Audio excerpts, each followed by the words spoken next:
Bismillahirrahmanirrahim. Alhamdulillahi Rabbil Alamin. Wassalatu wassalamu ala Sayyidina Muhammadin wa ala alihi wa sahbihi ajma'in. அன்புள்ள சகோதரர்களே சகோதரிகளே, அஸ்ஸலாமு அலைக்கும் வரஹ்மத்துல்லாஹி வபரகாத்து. இசை கேட்பது சம்பந்தமாக, மியூசிக் கேட்பது சம்பந்தமாக இஸ்லாத்துடைய தீர்வு எவ்வாறு அமைந்திருக்கிறது என்று பார்ப்போம். பாடல்களை பொறுத்தவரையிலே இரண்டு வகையான பாடல்கள் இருக்கின்றன. சில பாடல்கள் இஸ்லாமிய உணர்வுகளை தூண்டி இஸ்லாத்துடைய பண்பாடுகள், நல்ல விடயங்களை, ஒரு மனிதனுக்கு இந்த உலக மறு உலக நலவுகளை இஸ்லாத்துடைய ஒளியில் சொல்லக்கூடிய பாடல்களாக இருந்தால், அது இசை இல்லாமல் இருக்குமானால் அந்த பாடல்களை கேட்பது சம்பந்தமாக இஸ்லாத்திலே தடை இல்லை. ஆனால் மற்ற ரகமான காதல் விவகாரங்கள், ஒரு மனிதனுடைய உணர்வுகளை தூண்டக்கூடிய, அவனுடைய பண்பாட்டை சீரழிக்கக்கூடிய பாடல்களாக இருந்தால், அது இசையுடன் இருந்தாலும் சரி இசையுடன் இல்லாவிட்டாலும் சரி, அது இஸ்லாத்திலே தடை செய்யப்பட்டதாகும். ஆனால் சில பாடல்கள் இசையுடன் இருந்தால், அது எந்த ஒரு பாடலாக இருந்தாலும் சரி, இசையுடன் இருக்குமாக இருந்தால் அந்த இசையை தவிர்த்து கொள்ள வேண்டும் என்பது தெளிவாக இஸ்லாத்திலே சொல்லப்பட்டிருக்கிறது.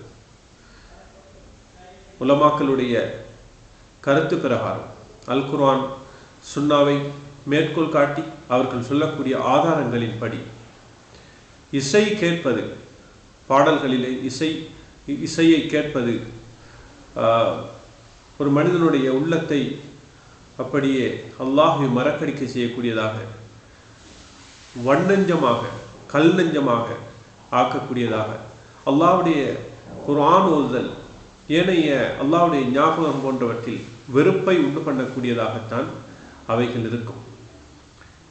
இந்த காரணங்களாலும் இன்னும் வேறு சில பொதுவான காரணங்களுக்காகவும் இஸ்லாம் இந்த இசைகளை கேட்பதை ஹராமானதாக, வெறுக்கத்தக்க ஒரு விடயமாக ஆக்கியிருக்கின்றது. உள்ளங்கள் நோய்வாய்ப்படுவதற்கும் இசை கேட்பது காரணமாகும். சூரா லுக்மானிலே 6ஆம் வசனத்திலே வமினன் நாசி மையஷ்தரி லஹுவல் ஹதீஸ், மனிதர்களிலே வீணான பேச்சை வாங்கக்கூடியவர்கள் இருக்கிறார்கள் என்ற வசனத்துக்கு அதிகமான அறிஞர்கள் அதனை இசை என்றுதான் விளக்கம் சொல்லியிருக்கிறார்கள். அப்துல்லாஹ் இப்னு மஸ்ஊத் ரலியல்லாஹு அன்ஹு அவர்கள் இந்த ஆயத்திலே வசனத்திலே சொல்லப்பட்டிருக்கக்கூடிய லஹுல் ஹதீஸ், வீணான பேச்சு என்பது, அதனை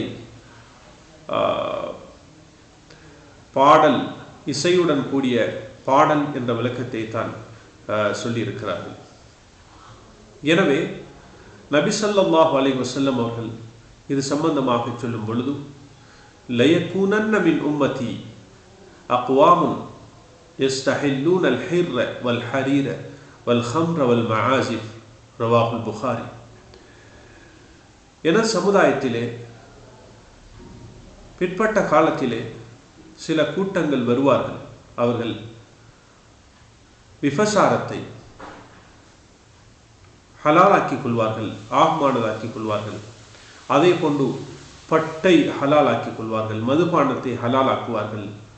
அதே போன்று வாத்திய கருவிகளை, இசைக்கருவிகளை ஆகமானதாக்கிக் கொள்வார்கள். எனவே இந்த ஹதீஸிலே பிற்பட்ட காலங்களிலே மக்கள் வருவார்கள். அவர்கள் இந்த விபசாரம், பட்டு அணிதல், மதுபானம் அருந்துதல், இசைக்கருவிகளை பயன்படுத்தி இசைகளை கேட்டல் போன்றவற்றை ஆகமானதாக்கிக் கொள்வார்கள் என்று நபி அவர்கள் கூறியிருக்கிறார்கள். எனவே நபி அவர்கள் கூறிய இந்த ஹதீஸுக்குள் நாங்கள் அகப்படாதவர்களாக, மாட்டிக்கொள்ளாதவர்களாக இருப்பதற்கு நாங்கள் முயற்சிக்க வேண்டும். இந்த அடிப்படையில் பார்க்கும் பொழுது நாங்கள் இசைகளை கேட்பதிலிருந்து எங்களை தற்காத்து கொள்ள வேண்டும். இந்த காலத்திலே அதிகமான பேர்கள் சிக்கி இருக்கக்கூடிய பிரச்சனையாக இந்த பிரச்சனை இருந்து கொண்டிருக்கிறது. அவர்களுடைய ஓய்வு நேரங்களை அல்லது அவர்களுடைய எல்லா நேரங்களிலும், சிலர் தூக்கத்துடைய கட்டத்தில் கூட அல்லது அவர்களுடைய ஓய்வாக இருக்கக்கூடிய நேரத்தில் கூட அவர்கள் இசைகளை கேட்கக்கூடிய பழக்கத்தை ஆக்கிக் கொள்கிறார்கள். யாரிடத்தில் இசை கேட்கக்கூடிய பழக்கம் இருக்குமோ அவர்கள் குர்ஆன் ஓதுவது அவர்களுக்கு பாரமாக, கஷ்டமாக இருக்கும். அல்லாஹ்வுடைய திக்ர், ஞாபகப்படுத்துதல் பாரமானதாக, கஷ்டமானதாக இருக்கும். நல்ல விடயங்களை செய்வது அவர்களுக்கு வெறுப்பானதாக இருக்கும். இந்த விடயத்தை நான் சொல்லக்கூடிய விடயத்தை இசை கேட்கக்கூடியவர்கள் நிதர்சனமாக காணக்கூடியதாக இருக்கும். எனவே இதனை தவிர்த்து கொள்வதற்கு எல்லாம் வல்ல அல்லாஹு தஆலா எங்களுக்கு உதவி செய்வானாக. அந்த வானொலிகளிலும் தொலைக்காட்சிகளிலும் அல்லது இன்டர்நெட்டிலும் இசை இல்லாத மார்க்கத்துக்கு பயனுள்ள விவகாரங்களை நாங்கள் பயன்படுத்தி கொள்ள வேண்டும் என்ற உபதேசத்தையும் இறுதியாக நான் சொல்லி வைக்கிறேன். வஆஹிரு தஅவானா அனில் ஹம்துலில்லாஹி ரப்பில் ஆலமீன். வஸ்ஸலாமு அலைக்கும் வரஹ்மத்துல்லாஹி வபரகாத்துஹு.